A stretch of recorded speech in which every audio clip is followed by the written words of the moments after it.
j'ai aimé ce livre parce que il est extrêmement vraisemblable. Il nous donne la sensation que l'équilibre sur lequel nous vivons est extrêmement fragile.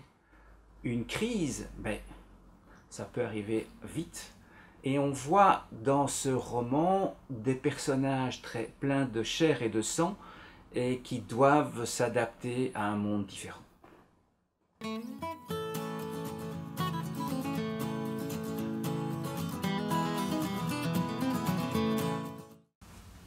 Station Eleven vient de sortir en poche, et c'est bien.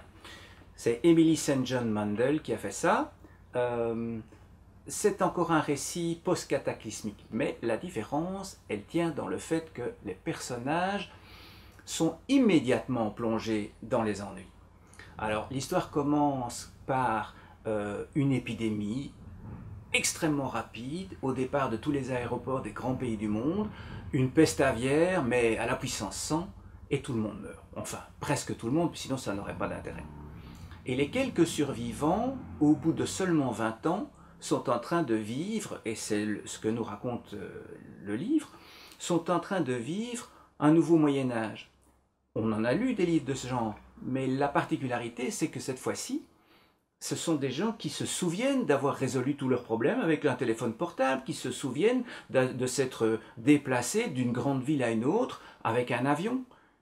Et puis, pour eux, simplement, la télévision s'est éteinte, et puis la radio, et puis il n'y avait plus d'avions dans le ciel, il n'y a plus de train, et pour se nourrir, il faut ouvrir des maisons de force et prendre des conserves à des gens qui de toute façon sont morts comme une traînée de poudre. Alors vous allez me dire, c'est pas très rigolo tout ça. Non, mais il y a des moments d'espoir, il y a des moments intéressants, parce que on se voit suivre une petite troupe de comédiens amateurs. Alors, ils jouent du Shakespeare quelque part à la frontière entre les États-Unis et le Canada pour des petits villages de survivants qui s'ennuient et qui sont émus de voir que l'on leur propose encore un moment de culture, un moment qui transcende leur vie quotidienne de survie.